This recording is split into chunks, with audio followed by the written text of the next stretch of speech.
Good morning, नमस्ते, सत श्री अकाल, आदाब अर्ज, जो भी सब किसी को पसंद हो। मैं आप सब लोगों को स्वागत करता हूं इस प्रेस कॉन्फ्रेंस में।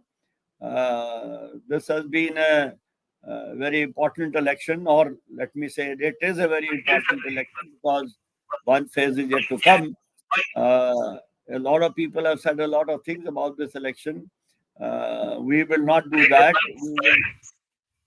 We will stick to what we have been doing all along, and share information about candidates who are contesting this election or who have contested this election so far for the uh, 6 phases, that for all the 7 phases. Yes, all the 7 phases. Uh, as expected, the number of candidates has increased, as it happens in every election. In this election, it was the number of candidates that we have analyzed is 8337. I am sad to say that 20% of the candidates have declared that criminal cases are pending against them. I am saying because that it is sad, because this percentage of candidates increasing in every election since 2009 is a very sad state. In 2009, 15% candidates had criminal cases pending against them. In 2014, 15 went up to 17. In 2019, 17 went up to 19. And in 2024, 19 has gone up to 20%. Now, this is serious because despite all attempts made by the civil society and by ADR and the National Election Watch, and whatever action the Supreme Court has approved during all these years for the last 25 years, unfortunately, it has had no impact on the political parties who are not expected to be giving tickets to criminal candidates with criminal backgrounds. The Supreme Court has issued instructions, following which the Election Commission has issued instructions in 2020, and then again in 2018, that candidates have to give advertisements in newspapers and all kinds of things. And 2 or 3 political parties were also fined by the Supreme Court for not following their directions. But none of these have had any impact, and the number of criminal candidates being given tickets by political parties continues to increase. As you have seen, it has gone up from 15% in 2009 progressively to 20% in 2024. Similar is the situation with candidates who have declared on oath that there are serious criminal cases pending against them.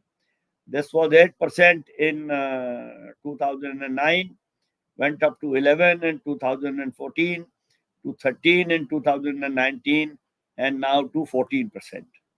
So on both these counts, we have to be very, very concerned, very disturbed, and I would say very sad, because Supreme Court has not taken the actions that have been suggested to it. That the kind of actions it has taken in the past, way back in 2002 and 2003, when it had agreed and maintained that if there is a lacuna or gap in law, it is the duty of the Supreme Court to fill that lacuna. But now there is a lacuna in law. It has been suggested by the Election Commission repeatedly, not once or twice, but more than 3, 4, 5 times, and by us, that a person who has a serious criminal case against him, in which punishment is 2 years or more of imprisonment, the case has been registered 6 months or a year before the date of the election, and charges have been framed, those people should be barred from contesting elections. Supreme Court has not had the courage to do this, and I say this with full responsibility. They have made fervent appeals, a lot of emotional appeals to the Parliament, but the Parliament has not listened to the Supreme Court, and Supreme Court has not stepped in to fulfill that to fill that lacuna in law. This is about the totals. Then, if I go into some minor details, I am sorry I am saying in minor details, because 40 candidates have declared themselves that they have cases of murder against them. Now we have people against whom there are murder charges who are aspiring to become our representatives. Similarly, 173 candidates have charges of attempt to murder, Section 307 of the IPC. 197 candidates have declared themselves that there are charges of crimes against women against them, and they hope to get votes. And political parties expect them to get votes.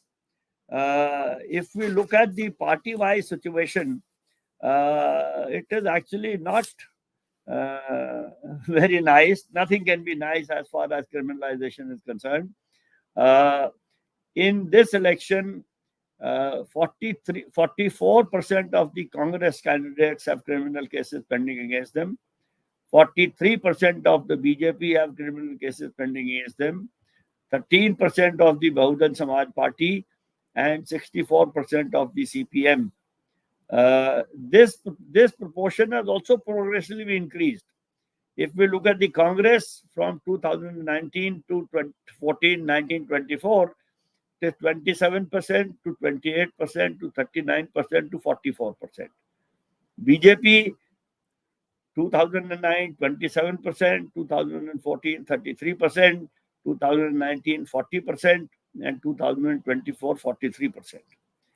BSP 22, 23, 22, 13.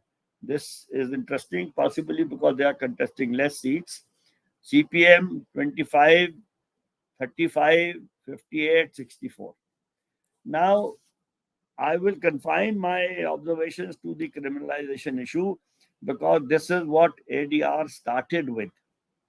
And I am very sad that this issue, despite of all the data that has been made available to the people, to the political parties, etc., this has had no impact on political parties. The primary onus, although political parties and politicians always say that we give tickets, but people elect such people. I am afraid that is because the voters have no choice. There are in every constituency, there are not more than 2 or 3 candidates who have a reasonable chance of getting elected. And if all those 3 coming from major political parties have criminal cases pending against them, then the voter has no real choice. We also analyze red alert constituencies, and General Verma will give you that number. The political parties have to take responsibility for this state of affairs, which, amongst many other things that have happened in an election, in this particular election, this state of affairs is very sad and worrying. And I will stop here and let General Verma explain the rest of the things to you. And if there are any questions, we'll come back to it at the end after General Verma has finished. Thank you. Over to you, General Verma.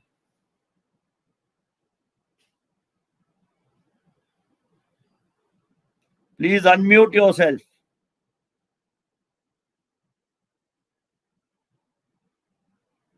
Hello, am I audible? Yes. Okay, thank you. Thank you, Professor Chhokar. I'll just cover a few other points. Professor Chhokar has given the introductory remarks. Firstly, namaskar and good morning to all of you. तो मैं English और हिंदी दोनों में बोलूँगा. सबसे पहले ये बताना चाहूँगा कि ये कंसोलिडेटेड रिपोर्ट है लोकसभा के 7 फेजेस की.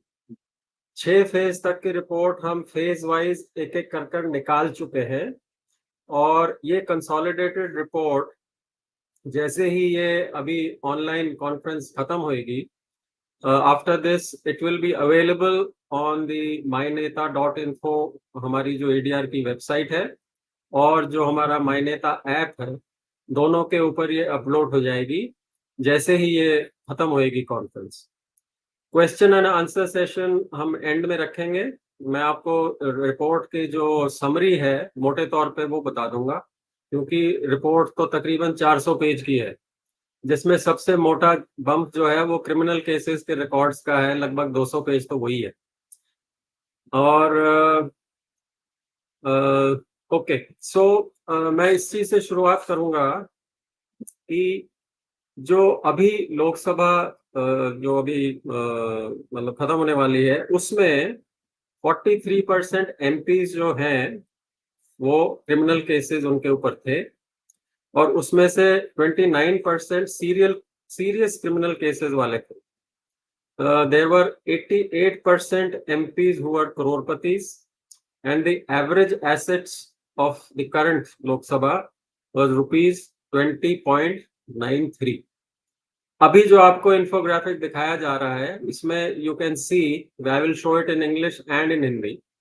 This is a summary analysis of the criminal background, financial and gender details of the candidates who have filed their this thing. So total number of candidates which we have analyzed is 8,337 out of 8,360. Just hold on, please go back. Let me read the full thing. When I say next, then only go to the next. So the reason of the balance candidates affidavits not being analyzed is that they are not uploaded correctly by the election commission, or they are not scanned properly, or certain pages are illegible. So that is why we are, in spite of our team members trying to ring up the ROs and the concerned officers, till the preparation of the report, we are unable to get clear copies. So then we publish the report minus those many candidates. So as these details have already been covered by Professor Chhokar, 20% with criminal cases, 31% crorepati candidates, 14% candidates with serious criminal cases, average assets rupees 6.23 crores.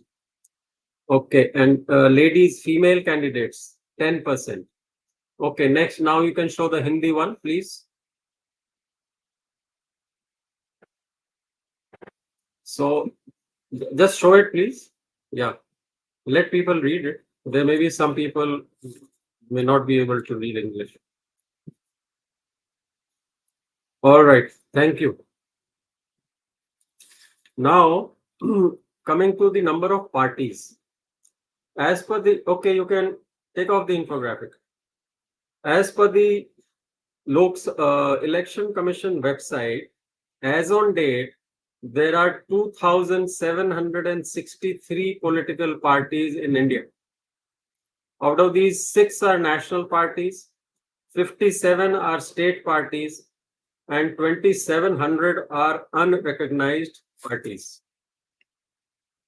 Now, out of these, if you notice, only 751 political parties have participated in the current Lok Sabha elections.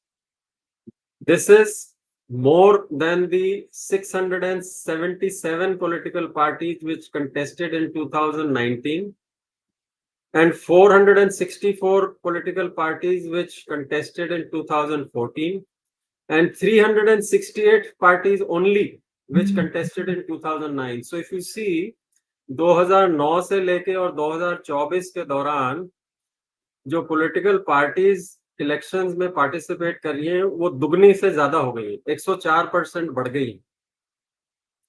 और इसमें एक चीज और जो हमने analysis में देखा है कि अभी जो ये 8,360 कैंडिडेट्स का हमने एनालिसिस किया है, इसमें से 1,333 नेशनल पार्टीज के कैंडिडेट्स हैं, 532 स्टेट पार्टीज के कैंडिडेट्स, 2,580 रजिस्टर्ड अनरिकॉग्नाइज्ड पार्टीज के हैं, and 3,915 independent candidates. So what is to be noticed is that almost half the candidates are independent candidates. Okay. The other thing which we analyzed was that in the political parties, the percentage of candidates with criminal cases and crorepati's are the highest in state parties, not in national parties, if you compare the national parties and the state parties. So this infographic shows you party-wise criminal cases, which Professor Chhokar has touched upon. So this is the consolidated thing. On top, you can see Congress 44% with criminal cases, 27 with serious criminal cases. BJP 43% criminal cases and 30% with serious criminal cases.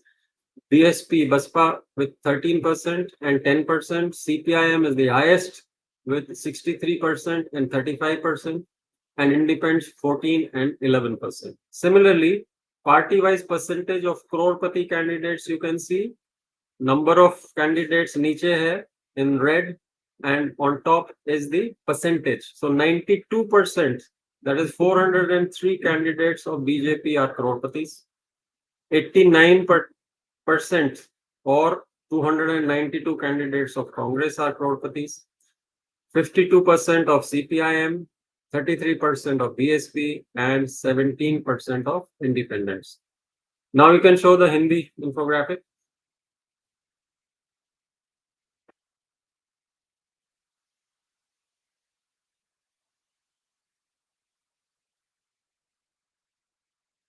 Okay, thank you. Now, I just wanted to also mention that when we analyze the number of candidates with criminal cases state-wise, and the top 5 we took, we found that 3 out of 5 are from Kerala.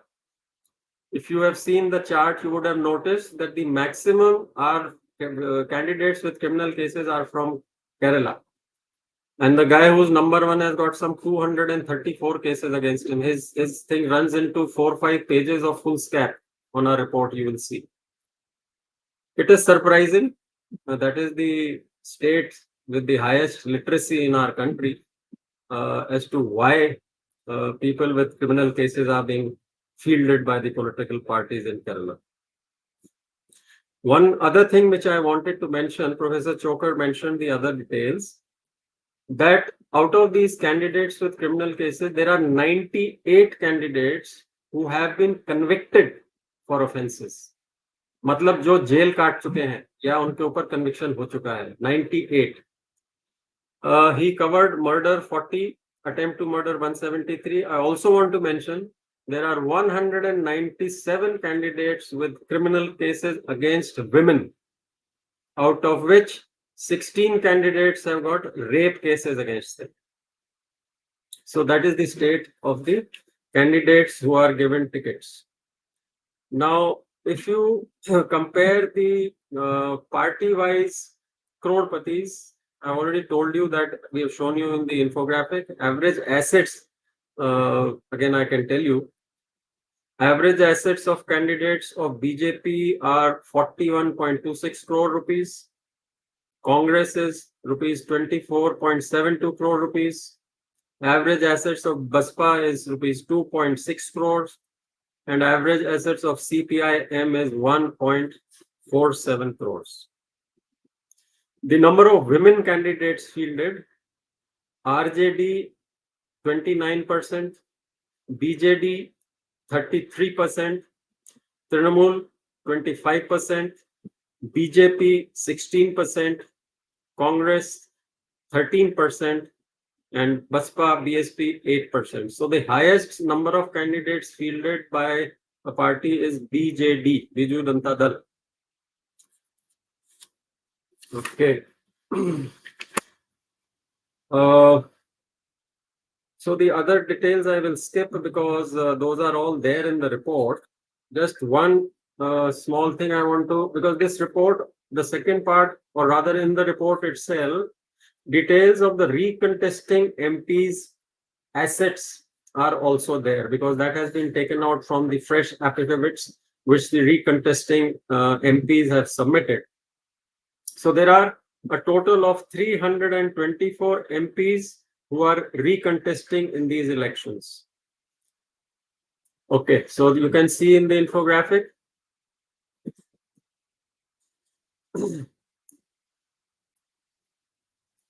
So party-wise average assets of recontesting candidates is shown in this infographic. Party-wise is also shown and the overall average is also shown on top. So there is a generally there is an increase always of the recontesting candidates' assets. Out of 324, there are 20 who have shown a decrease. Otherwise, there is an average increase of 43% in their assets. Now, party-wise, if we take the details of recontesting candidates whose assets have increased, BJP is 39.18% increase. Congress is 48.76% increase. Trinamool Congress is TMC is 53.84% increase. JDU is 35.5% increase. And DMK is 20% increase. Certain other details, very briefly, I'll cover.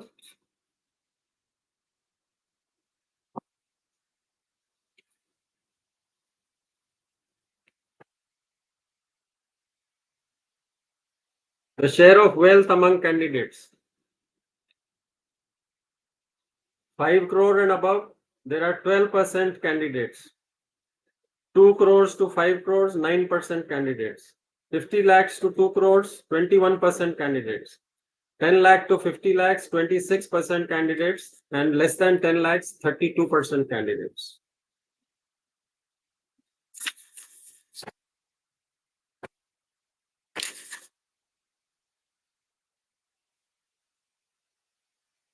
If we want to see the chart of state-wise percentage of crorepati candidates, the highest is Meghalaya, 70% candidates, followed by Ladakh, Nagaland, and Mizoram, 67%.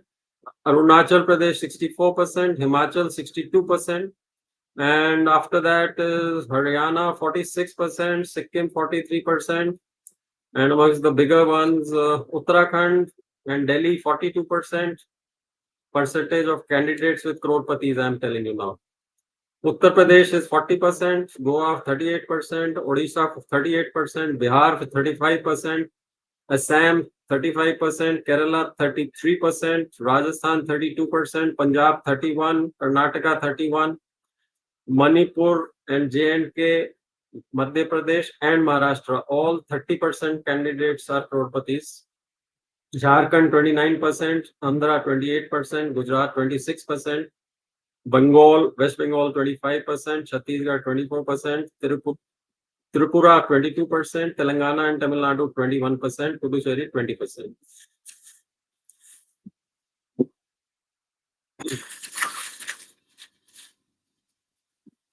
Highest assets candidates. The 3 richest candidates contesting the Lok Sabha.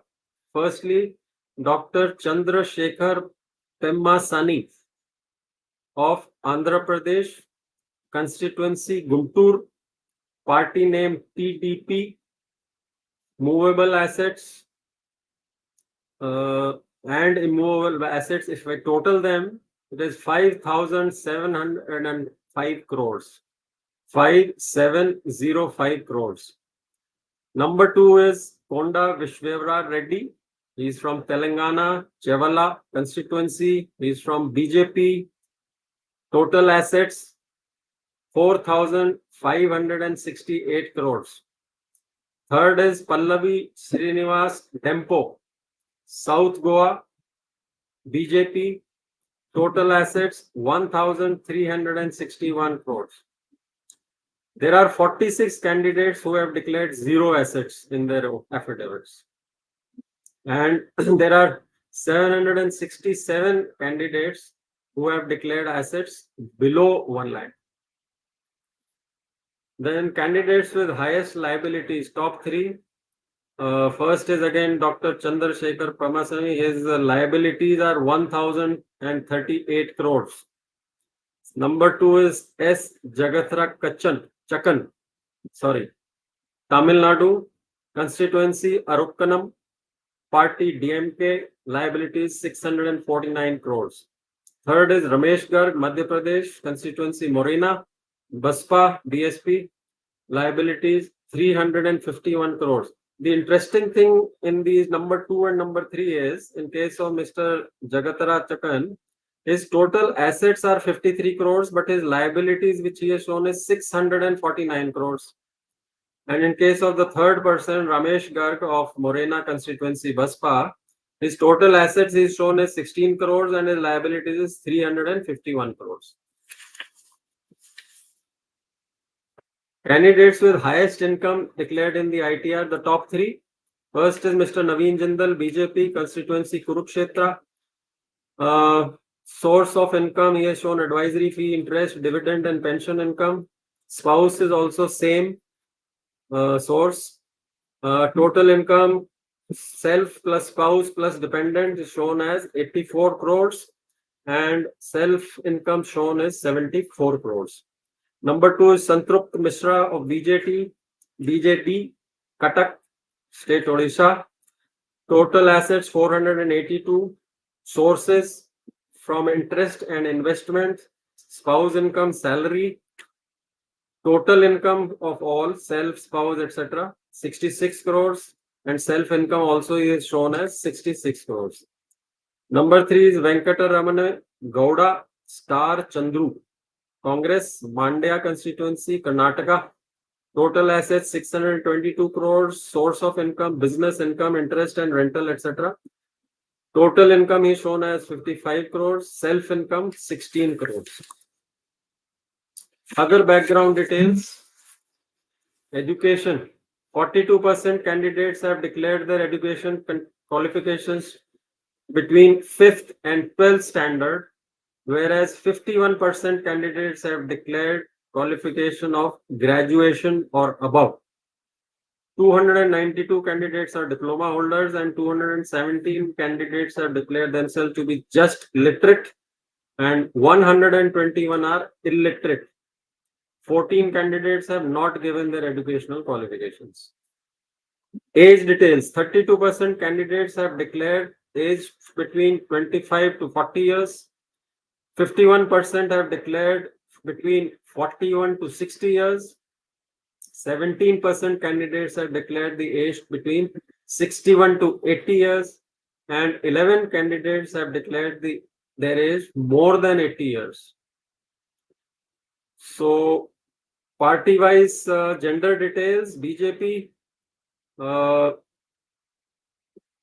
16% women candidates, Congress 13% women candidates, Baspa 8%, and SP 20% women candidates, Trinamool 25% women candidates, CPIM 13%, RJD 29% candidates women, BJD 33%, YSRCP 16% women candidates, DMK 14% and CPI 7% women candidates.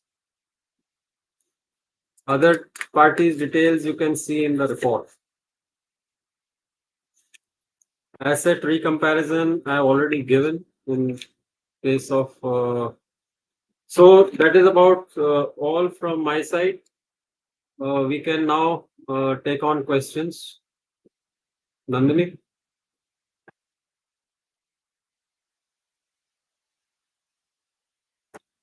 Okay, so Mr. Radhakrishnan has asked, is it feasible for legislation to be enacted that prohibits an individual with multiple criminal charges, more than one pending against him, from participating in the electoral process?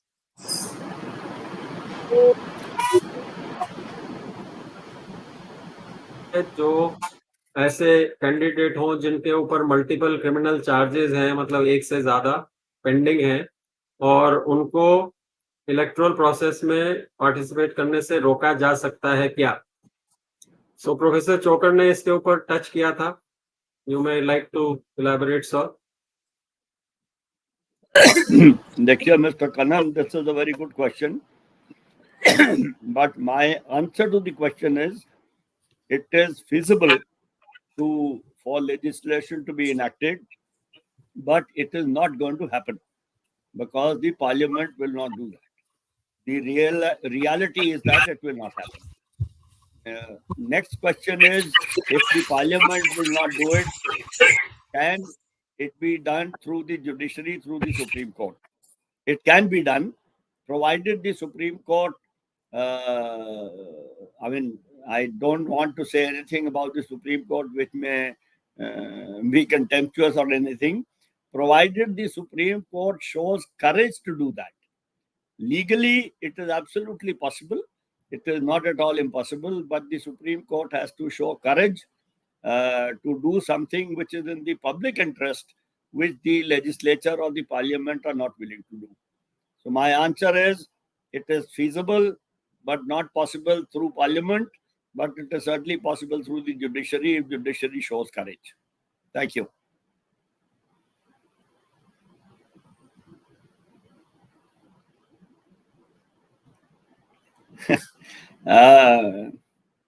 Election के खर्चे को कैसे कम किया जाए and candidates को अपने उसके limit के दायरे में कैसा रखा जाए, ये इनके दो सवाल।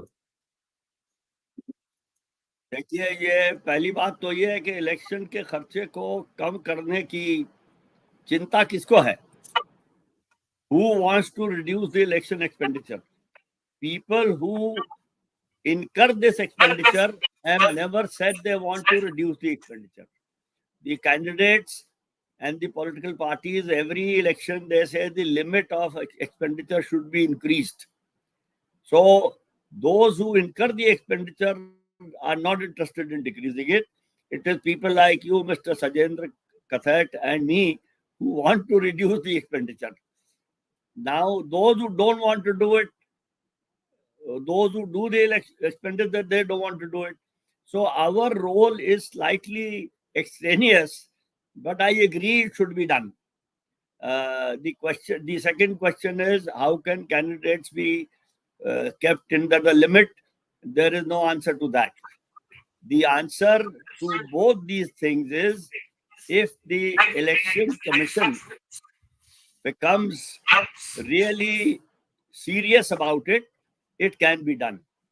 But election commission has not been serious about it. They also so-called maintain shadow registers, etc. But the biggest issue here is, while there is a limit on the expenditure of the candidates, there's no limit on the expenditure of the political parties. So first, the candidates do not observe the limit. 2009 के election में हमने एक analysis किया था, जिससे ये जाहिर हो गया था that 99% of the candidates spend more than the limit based on their own affidavits. Therefore, this limit is irrelevant. Either there should be a limit on the expenditure of political parties also. So unless that is done, all this discussion of reducing the expenditure and of the candidate is meaningless. So we have to wait for a day when the parliament or the election commission decide that there should be a limit on the expenditure of the political parties. Thank you.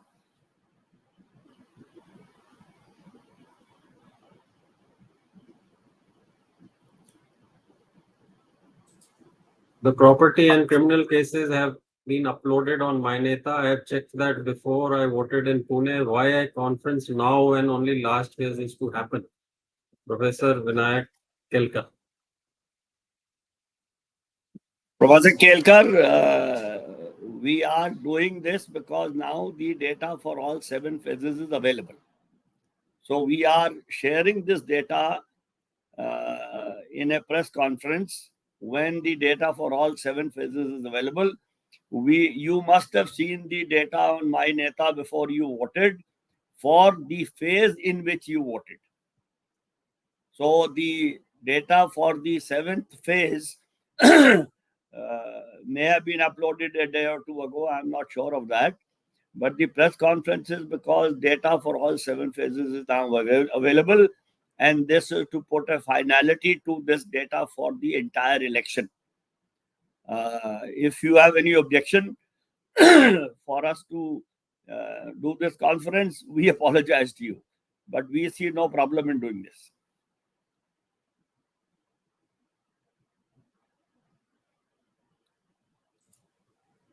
Next, Nandini.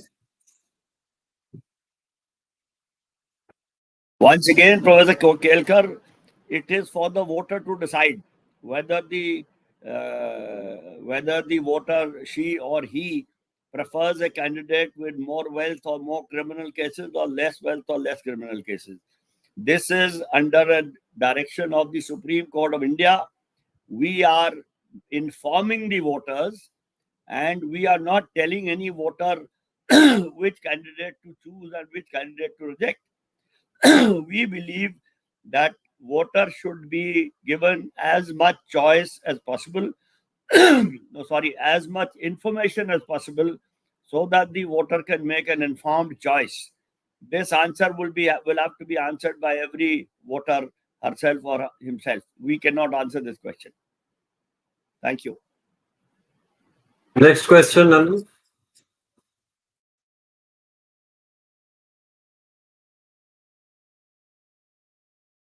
चुनाव आयोग ने छठे चरण के मतदान के दिन 5 चरणों में हुए मतदानों में डाले गए मतों की संख्या भी जारी की। और इस बार चुनाव आंकड़ों में जिस तरह से देरी हो रही है और आंकड़ों में परिवर्तन हो रहे हैं, उस बारे में क्या कहेंगे? अदालत ने कहा कि चुनाव आयोग को मतदाता केंद्र के आंकड़े जारी करने के निर्देश नहीं दे सकते। अनिरुद्ध जी, आप तो मीडिया कर्मी हैं, आपको तो इसके बारे में सब पता है। जो भी बातें कोर्ट में हो चुकी हैं, जिनकी चर्चा मीडिया में हो चुकी हैं, हमारा ये मानना था कि चुनाव आयोग को मतदाताओं के पूर्ण सूचना देनी चाहिए और मतदाता केंद्रवार भी जारी करने चाहिए, क्योंकि फॉर्म 17C को पब्लिक करने के लिए हमने सुप्रीम कोर्ट में याचिका दायर की थी, लेकिन सुप्रीम कोर्ट ने उसको नहीं माना और उसके अगले दिन चुनाव आयोग ने टोटल नंबर वोटर्स के जारी कर दिए। अब ये दोनों बातें बड़ी कंफ्यूजिंग हैं। अगर चुनाव आयोग को टोटल नंबर जारी करने थे तो उन्होंने सुप्रीम कोर्ट की हियरिंग तक क्यों इंतजार की? खैर, उन्होंने जारी किया, उनकी बहुत बहुत धन्यवाद, हम उनके आभारी हैं। लेकिन ये नहीं समझ में आया कि ये 6 फेज के बाद या जब भी उन्होंने जारी किए, उनको पहले क्यों नहीं जारी कर सकते थे? ये बात मेरी समझ में नहीं आई है। और हमारे हिसाब से तो फॉर्म 17C को उन्हें अपनी वेबसाइट पर डालना चाहिए, क्योंकि फॉर्म 17C में ये मतदाता केंद्रवार आंकड़े रहते हैं, और अगर वो आंकड़े जनता के सामने आए तो हमारे ख्याल में जनता को, जो मैंने पहले प्रोफेसर साहब के सवाल के जवाब में कहा था, इन्फॉर्म्ड चॉइस करने में मतदाता को आसानी होगी। इवन वोटिंग के बाद जो दूसरे फेज के मतदाता हैं, उनको भी कुछ समझ में आएगा। तो इस सूचना को 17C वाले को छुपा के रखना हमारे हिसाब से ठीक नहीं है।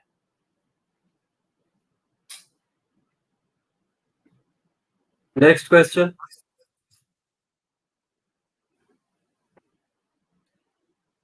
In many cases, most should the voter vote for the leader. अब ये तो आपने कहा है कि ज्यादातर लोग इस कैटेगरी में या तो वो सबसे खराब उम्मीदवार को वोट दें या नोटा के लिए वोट दें। ये फैसला तो वोटरों को करना है सर। इसमें professor Kelkar, I will not be able to say anything, it is for the voters to make that decision.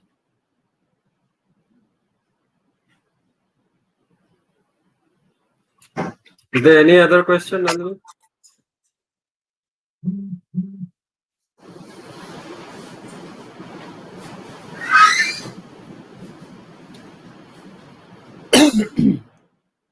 Santosh Singh Rathore, ADR के लगातार प्रति यह संभव हो पाया कि पॉलिटिकल अपने गुनाहित इतिहास के बारे में 3 बार देश के सभी मतदाताओं का आभार व्यक्त करते हैं। देखिए, इसके बारे में हमने सुप्रीम कोर्ट में एक याचिका दायर की थी, जिसमें बहुत सी पार्टियों के बारे में, ये उनके जो प्रिंट और इलेक्ट्रॉनिक मीडिया में स्टार देने की बात थी, उसका डेटा हमने दिया था कि किस किसने नहीं दिया है या ठीक से नहीं दिया है। तो सुप्रीम कोर्ट ने कहा कि ये इसके लिए आप पहले इलेक्शन कमीशन जाइए। तो हम लोगों ने फिर इलेक्शन कमीशन को चिट्ठी लिखी। वो सारी लंबी सूचना कई 10-20 पन्ने की वो चिट्ठी थी कि आपको हमने ये सुप्रीम कोर्ट को कहा था, सुप्रीम कोर्ट ने आपके पास आने के लिए कहा है, आप इस पे कुछ कार्रवाई कीजिए, जो भी आप मुनासिब समझिए और हमें बताइए। चुनाव आयोग ने हमारी चिट्ठी का जवाब नहीं दिया, उसको एक्नॉलेज भी नहीं किया। उसके करीब 1 महीने के करीब हमने उनको दोबारा से एक रिमाइंडर भेजा है और इरादा यह है कि एक रिमाइंडर और भेजेंगे और अगर वो 2 रिमाइंडर के बाद भी कुछ नहीं कर दिया तो हम दोबारा से सुप्रीम कोर्ट जाएंगे।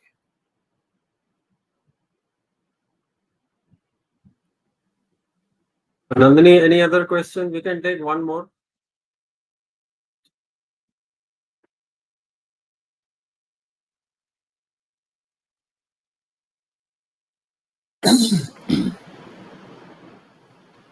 So what is the question, Mr. Shevran? You have said my question is about tainted candidates in Haryana and Ladakh. But what is the question? I don't understand.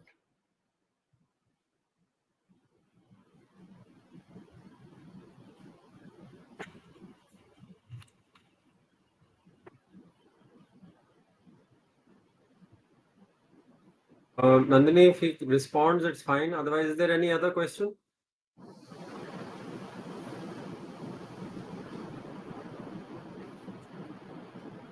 Just a second, sir.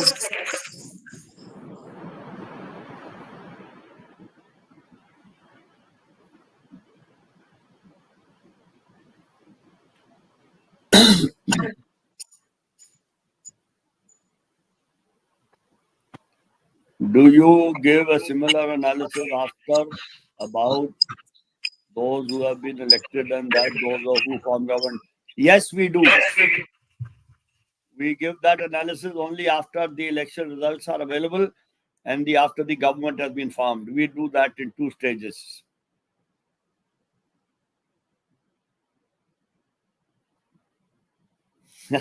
Why are we seeing rise in candidates with criminal cases?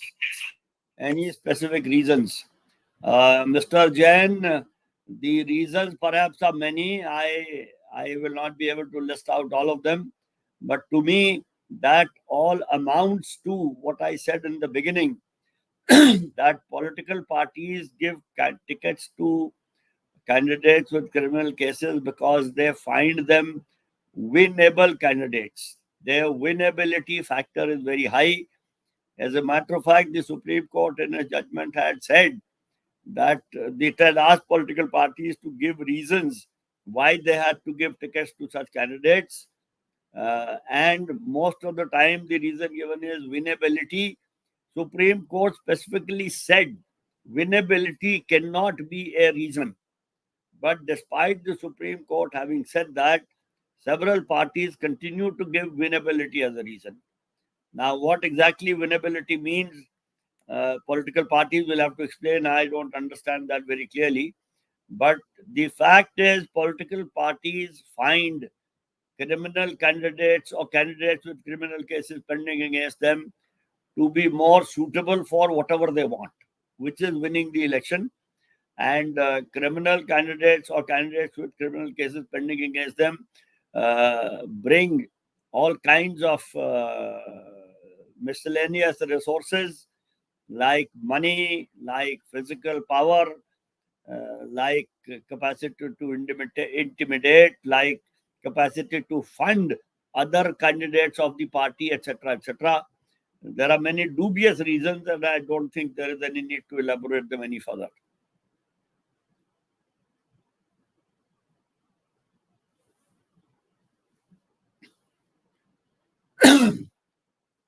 Why candidates recontesting election? I mean, for the simple reason that they want to be elected again. To me, that is not a mystery. I mean, why candidates recontest an election is the same reason that they contest the election for the first time. I don't think Nota is making candidates recontest the election.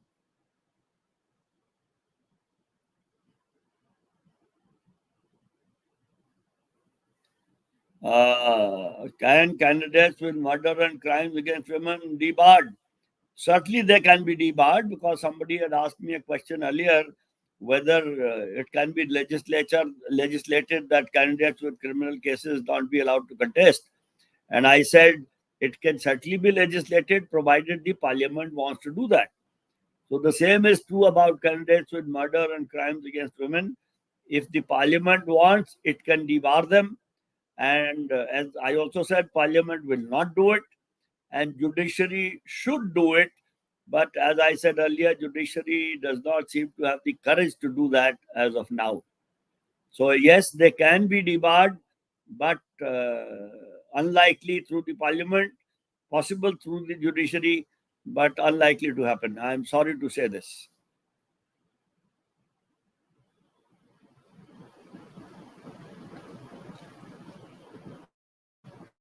What are my views on the rights of the accused? Well, rights of the accused are absolutely paramount and valid. But the only issue is that framing of charges is not the only essential amendment to regard someone guilty. Certainly not. Framing of charges is the fourth stage in the criminal jurisprudence process, from first filing of charges to filing an FIR, three, preparing a charge sheet, and four, framing of charges. Now, the existing situation is that unless somebody is proved guilty, he or she is considered innocent. That is valid. But should that be valid for people who want to become our representatives, particularly when there are more than 4 lakh under trials in the jails whose rights, fundamental rights, are also being violated? They are not being allowed to vote. Their fundamental right to movement is restricted. Their fundamental right to practice profession is restricted.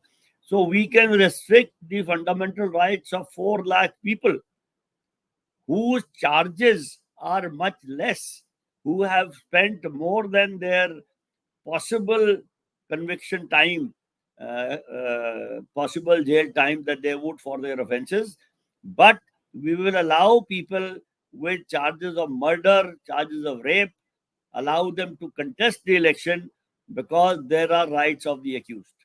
I believe that people who want to be our representatives and become lawmakers should be held to a higher standard of guilt than normal people. They should not only be good citizens, but they should also appear to be good citizens. And somebody who has 23 charges of murder, etc., and so many others, I don't think they deserve the right to be made a lawmaker. We are not, as I said, the rights of the accused are paramount, but a right of a person who has many criminal cases, the right to become a elected representative of people and to make laws for people, I think that can be restricted and that should be restricted. Thank you.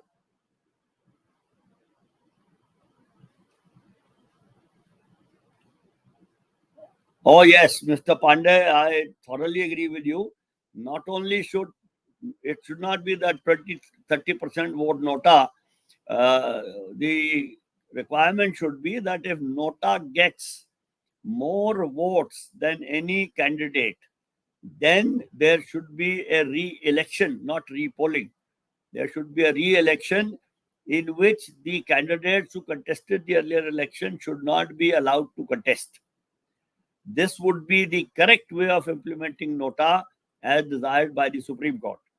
And I must say, while the Election Commission of India has not been willing to do this, two state election commissions, and for those of us who may not be aware of what is a state election commission, under the 73rd and 74th Amendment of the Constitution about elections to panchayat and urban local bodies, every state has a state election commission, which is an independent constitutional body.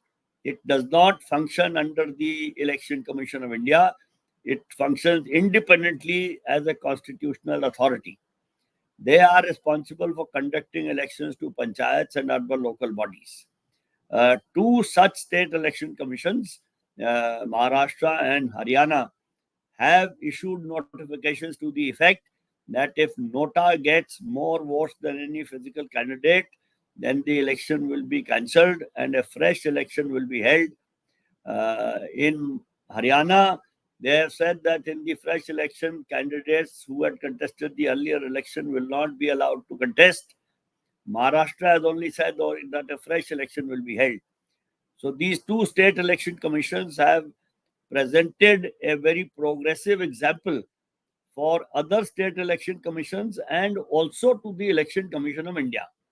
But despite our efforts, not many other state election commissions and certainly not the Election Commission of India has not yet agreed to do this.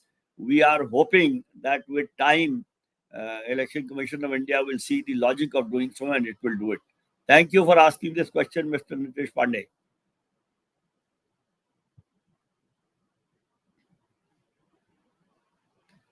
EVM सुनवाई पर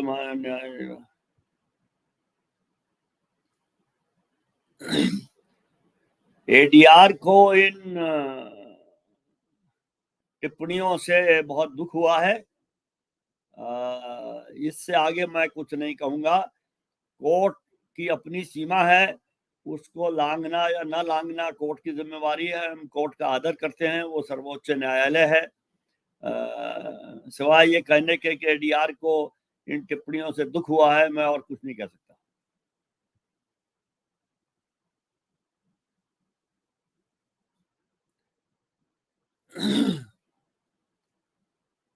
Sakhi Preet Kaur, thank you very much for this question, and I'm very happy that you, as a student, have asked this question. How to encourage the Supreme Court is a very difficult question. Supreme Court we can only appeal to the Supreme Court. As a matter of fact, the system requires, if you end up or decide to study law, you will learn that you make a prayer to the Supreme Court. So we pray to the Supreme Court. We cannot encourage the Supreme Court. We pray, we try and persuade, we give them legal arguments and other justifications, but that is all we can do. I don't know what else can we do to encourage the Supreme Court, but I am happy at your question. Thank you for asking it.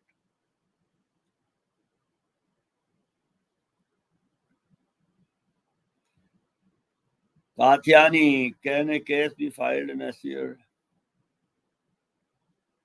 Well, a case can be filed only if the candidate has violated the Supreme Court orders in terms of not publicizing his or her criminal cases that he or she has declared in the affidavit. As of now, I don't think of any other provision to this. And free and fair elections and constitutional morality is a very broad term, and the Supreme Court has interpreted it many times. And sometimes they interpreted more strictly, and sometimes they interpret more loosely. So, under specific conditions, it may be possible, but broadly unlikely to succeed.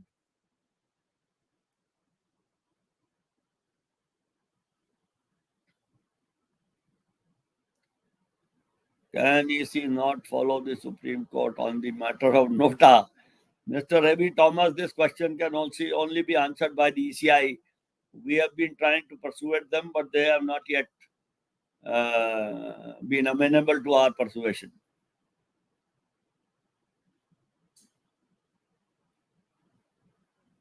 Amita Joseph, has ADR been targeted for this work? I don't know what you mean by targeted, but ADR continues to do what it has been doing, and it proposes to continue to do what it has been doing so far.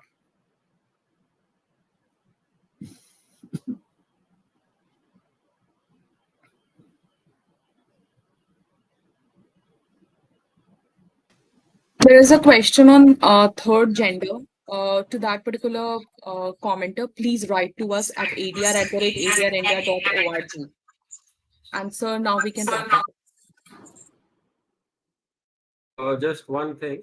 One is there are, I think, 3 transgenders who have contested, but the exact details you can check up in the report when it is uploaded. The second issue is about the question from fourth state person about Ladakh and Haryana. So Haryana is given in the report 12% candidates with criminal cases, and out of them 6% with serious criminal cases. And from Ladakh, there are only 3 candidates. They do not have any criminal cases. I hope that answers your question. Okay, with that, Professor Chhokar, we can, I think. Thank you. Thank you very much. And we thank everybody who attended this conference. We are grateful. We hope you will give this report wide publicity. Thank you very much. Thank you, everyone.